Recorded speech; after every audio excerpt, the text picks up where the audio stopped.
collectors, basically your World War II ends your collecting of original stuff, because anything used later in Vietnam is just not available to the general public. I have an M1A that's marked M21. It's a commercial gun, and I've got it hooked up with a Barris bipod, and I got a scope on it, stuff like that. And some guys put leatherwood scopes on them. But your M14 is technically a machine gun, so the only way you're going to get it is if it falls out of the, off the SWAT truck or something, because police departments can buy M14s. You and I cannot buy an M14. DNEG's M40A1 is made exactly like a Marine Corps M40A1, but it's not a Marine Corps M40A1 because they haven't been released to the public. So from the collector point of view, you got to really stop at World War II and Korea if you want originals. After that, you can have, you want to call them reproductions or copies or, modern versions.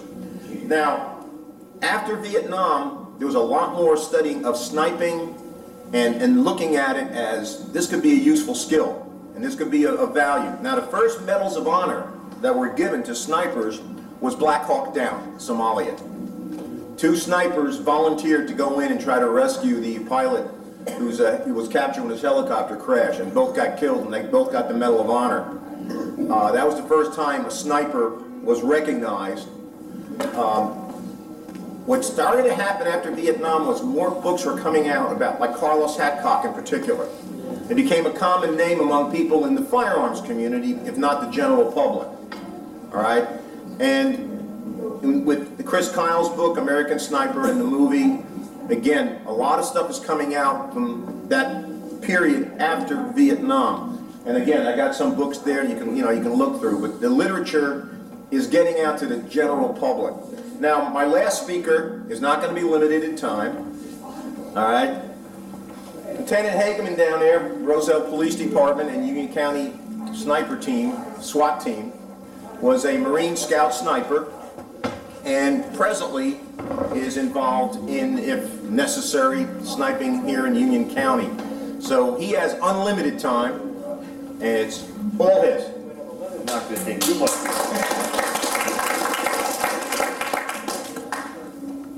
Lieutenant Colonel Lwrc, by the way, was my high school teacher.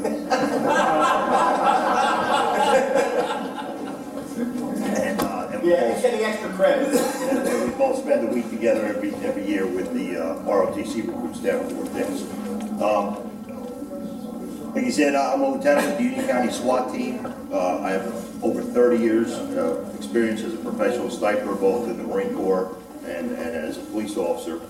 A little bit about our team, real quick, especially for Union County residents. We have one of the largest teams in the state. That's because we have a lot of high-threat terrorist, high-value targets in Union County. We have the refinery, most of the Newark airports in our county. We have the seaport.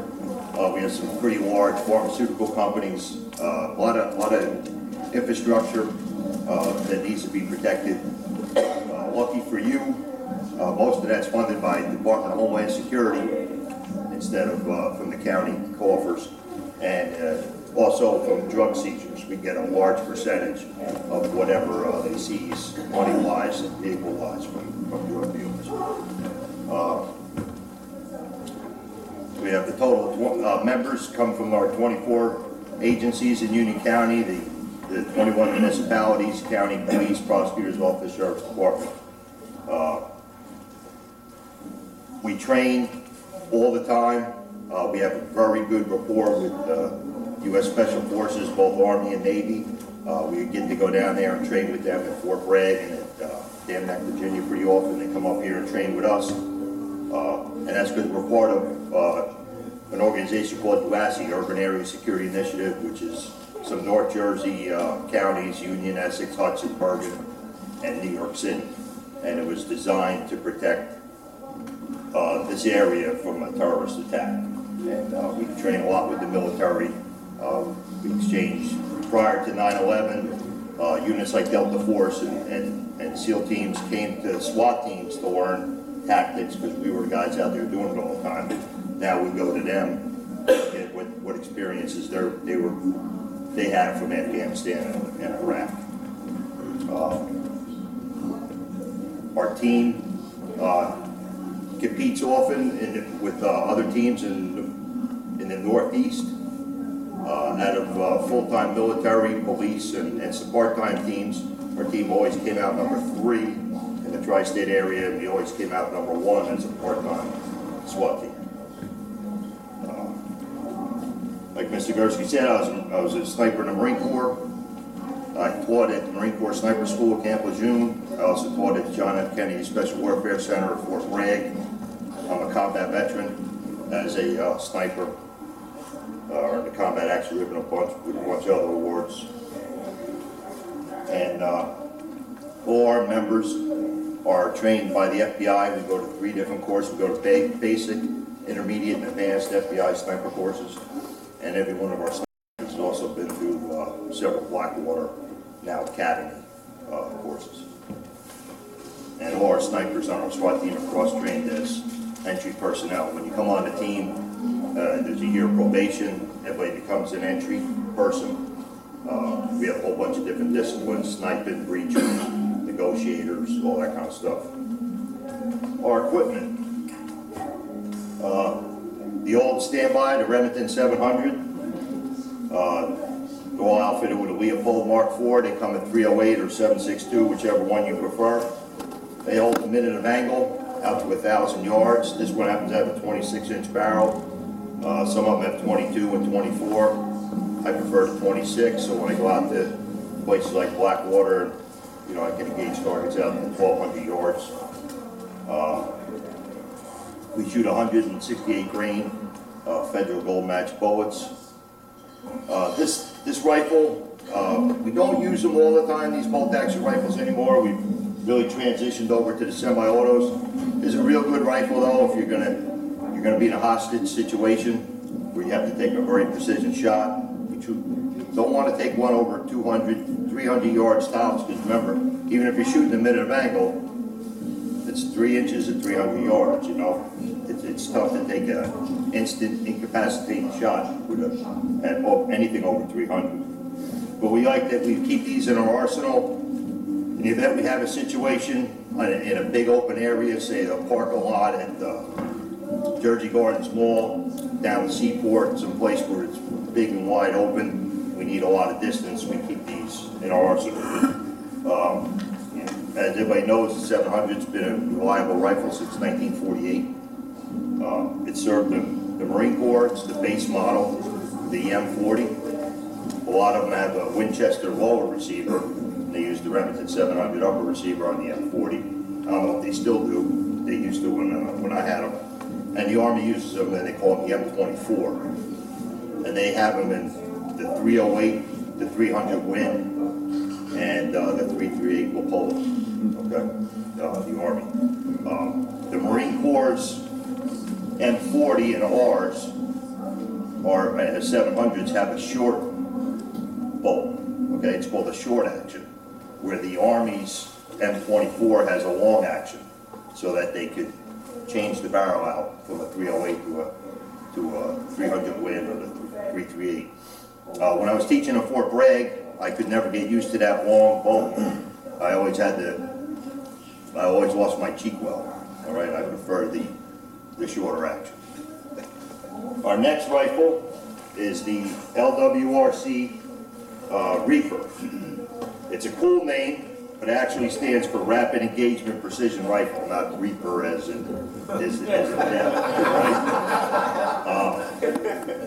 I always thought it was, but I was disappointed when I found out that's not what it really meant.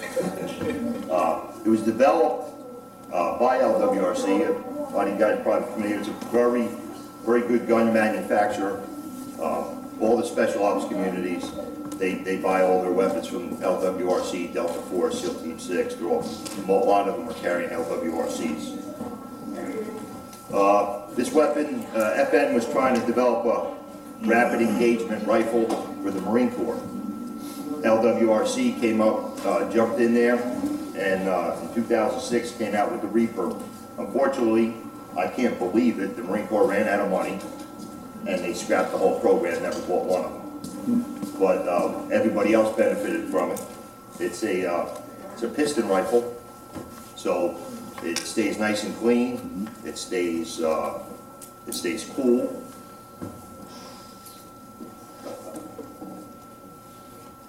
It has a side charging handle, okay, instead of like your normal AR or M16 has the rear charging handle. It has a side charging handle. It can be operated by a right or left-handed shooter. Everything's interchangeable, okay. It's easier to clear a malfunction, especially when you're in a prone position and you don't have to move your head around or anything. You don't have to pull your elbow up to clear anything, all right, because of the side charging handle. It comes in any barrel length. Well, for civilians, I think they only sell the 16, but it comes as long as a 20 and as short as a 12. Pretty versatile. A lot of guys, they make the 12 mostly for, and the 12 they claim is accurate with 1 minute of angle out to 600 yards. I've never shot a 12, but they claim it is. The 12 is nice when you're in and out of vehicles and stuff like that. And what's really good about these weapons over the bolt action is you can have different length barrels and all you're doing is changing the other. Okay. Pretty versatile gun. It comes in a 12, 16, 18, and 20-inch barrels. And we also shoot the 168 grain gold medal out of these. We have 10-round magazines. We have quick bar mounts or quick release for our bipods. Any questions on this gun? What optic? This is a Leopold. You know, I don't even know what it is, quite frankly, because this is not my gun. I just grabbed the first one I grabbed. Mark 4 on mine. This one doesn't even look like it's been fired too much. What power do you have on this one? This is 10. That's the stick, the fixed stick.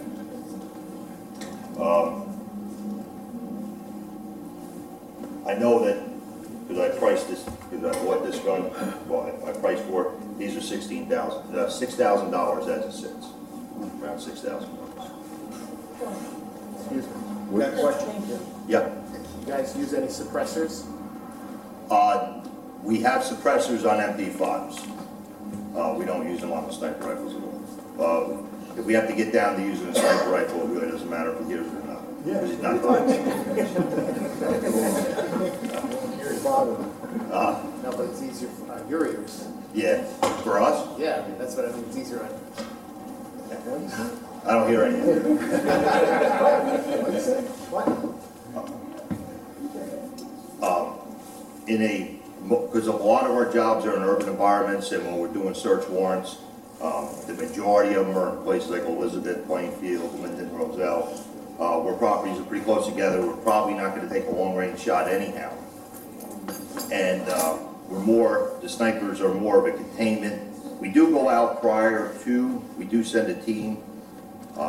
They go out usually minutes before the team arrives, just so we can get eyes on the target, see if any lights are on or lights going on at all, people moving around, cars coming and going, lookouts, that kind of thing. Usually when we go on those jobs, although we bring our other rifles with us and they're available, we roll with just an M16 or an M4. We usually have the longer barrels, a 1x4 scope. So this way we could, if we had to transition into an entry on one power, this scope has about the same field of view as a EOTech. Okay, so we can go in and do what we have to do. We have lights mounted on them. Okay, and basically it's just an M4. It's a 5.56. We shoot 55 grain tap rounds out of these. Okay, we shoot. Plus with the 308s, these are made to be entry also, but we worry about over penetration with the 308 round.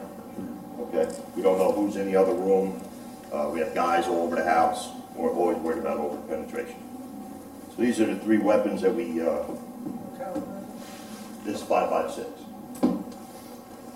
And of course, they've been around since 1962.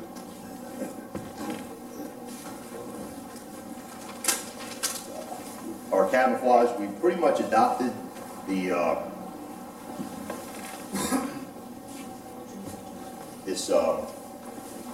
what do you call this again? Multicam. Multicam. We've adopted the multicam. We found it works really well in urban environment. All the other ones, definitely the Army's ACUs, whatever they call that, that's terrible no matter where you are in the world. The Marine Corps Desert Camo is really good in the desert, but their new digital woodland is not very good anywhere. We found that the multicam in Union County works the best. We all own a ghillie suit. I didn't bring mine because it's about 30 years old and it really stinks. Going through sniper school and a couple of war zones with it. But almost everybody's gotten away from the ghillie suit, although they still make you suffer and make one in sniper school. They don't blend in very well anywhere, okay? You have to stick a lot of natural vegetation in them. They're hard to change the color to blend in anywhere. And they weigh about 30 pounds dry and about 100 pounds wet. So everybody's going to this. This one happens to be made by Cry Precision. Anybody aware of the company Cry Precision? They're out of Brooklyn, actually. They make really good stuff. Unfortunately, it's very expensive. But there's just a smock. It has arms and a hood. It's very light. It breaks up your outline pretty good. We have a couple different colors. This one happens to be multicam. We have some fall colored ones. We have winter.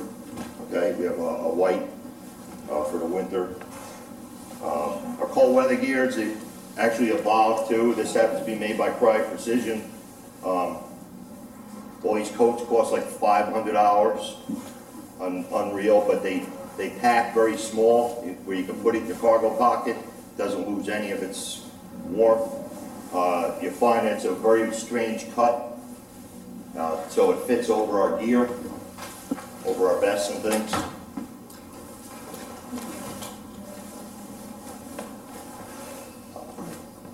Like when I went through sniper school, when I was teaching, everybody is aware of minivangos and mil dots. I don't think I have to go over that with any of you guys. We had to figure all that stuff out in our head, or we had to scratch it in the ground, all right, with stick. Nowadays, we all have handheld computers, has a wind meter on it. I could put 3 guns in this. Basically, you're not putting a gun, you're putting a caliber, a barrel length, and ammunition. But I can actually put all 3 of these guns in this computer here. It'll tell me the wind, my elevation, where I am now in elevation, the humidity, the temperature, the barometric pressure outside, all that kind of stuff. I use my laser rangefinder. I don't have to use a bracketing method or any other thing. Use my laser rangefinder. I punch it in here, and it tells me exactly the elevation and wind that you put on my scope.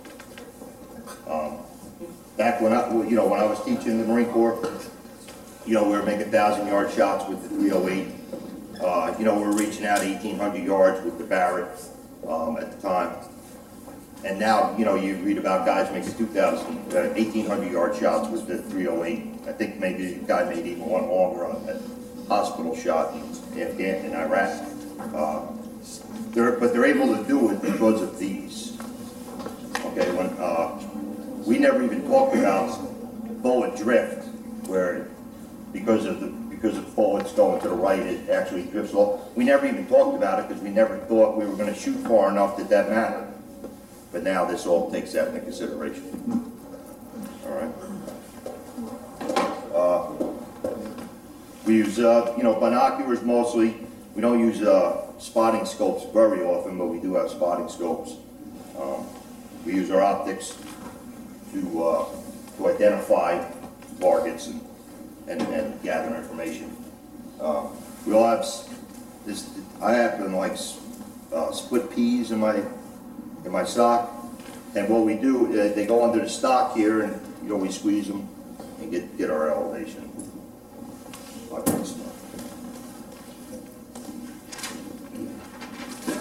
Missions we go on 99.99% of the time. Our mission is to observe and gather information and report it back to the command post for intelligence purposes. We use our optics to observe things for our suspects. We're looking for a description of the suspects, you know, what they're wearing, what they look like, hair color, all that kind of stuff, what kind of weapons they have, looking for movement in either whether it's outside or inside, looking to see if they're moving around from window to window, the number of suspects, if any of them have any injuries. We're always looking. We usually don't tell too much, but you guys look like a bunch of guys and ain't gonna shoot back at the police. So we're looking for target indicators. Target indicators, what we're looking for is we're looking for shine, right? Anything that's not normal. Looking for shine, contrast, shapes, any type of movement at all, sounds, smells. And we developed that, I learned in the Marine Corps that we developed it, where we look at either a building or a wood line, and they would put objects, things like you guys have on your table. Like, I have no idea what this thing is. Can I pick this up? Yeah. I have no idea what this is, all right? But they would hide this where we'd only see little portions of it, and we really have to look hard. We'd have to look with our binoculars and our spot scopes and things. And they made us develop our observation skills, and where we notice everything now. Yeah. And that's how you make performance. The ghillie suit that I inherited from whoever dropped out, he reversed his BDUs. So all the pockets are on the inside. Yes. And then he glued, like you said, the shoe glue, he glued canvas all over the front. And then, you know, the back was the net with all the burlap, with a lot of gaps because you've got to put natural vegetation into it. But I know there's now commercial ghillie suits made in China for like $50 that you can also buy around Halloween. They're useful. You can put it on and you serve candy to the kids. And our first day of sniper school, they ran us out, I don't know, a mile or two to this muddy pit. We rolled around and got our ghillie suits full of muddy. Then we crawled on our backs back to the barracks, whatever, a mile or so back. Now, you said that's not your rifle.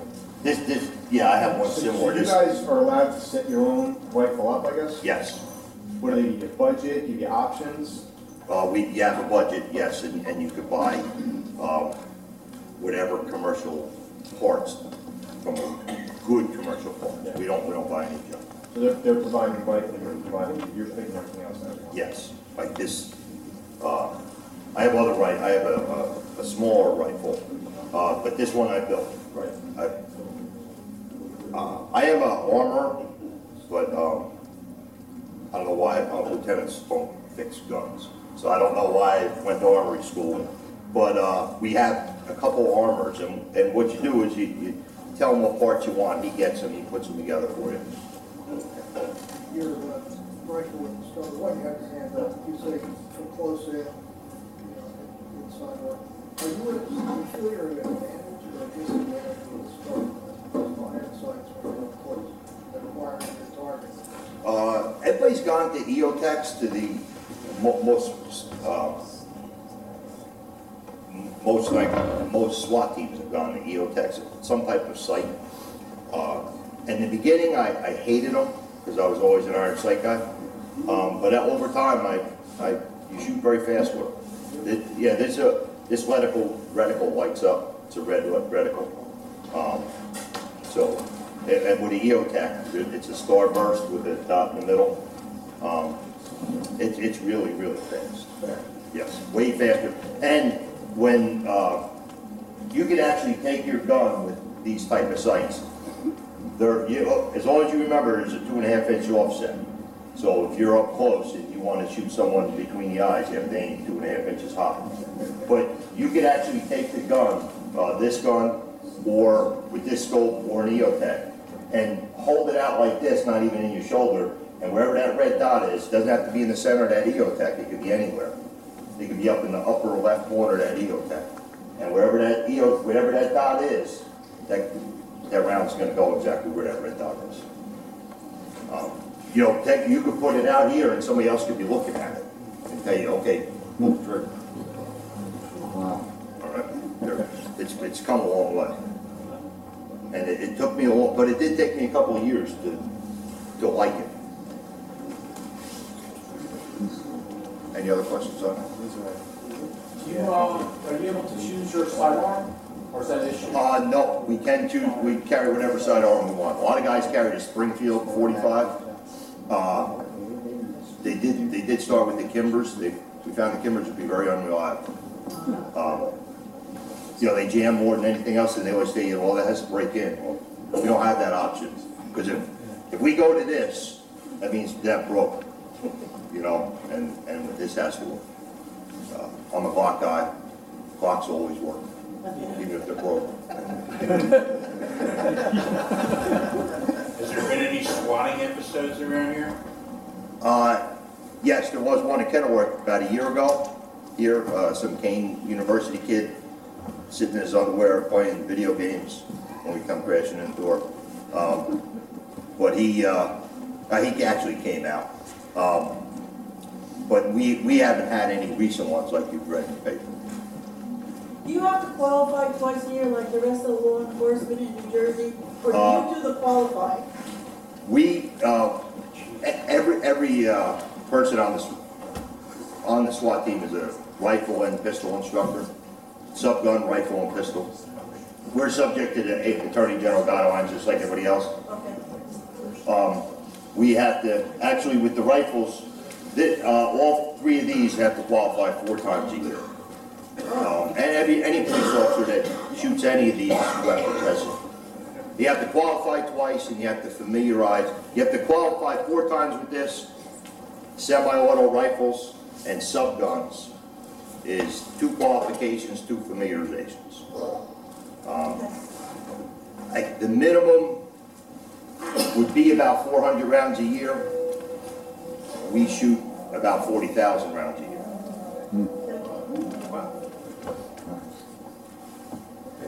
You mentioned Britain, and the original Remington Creedmoor rifles in the 1870s, hindsight is about that high, you shoot out to 1,000 yards.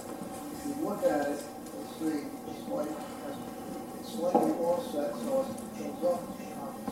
For the drift. Thank you very much.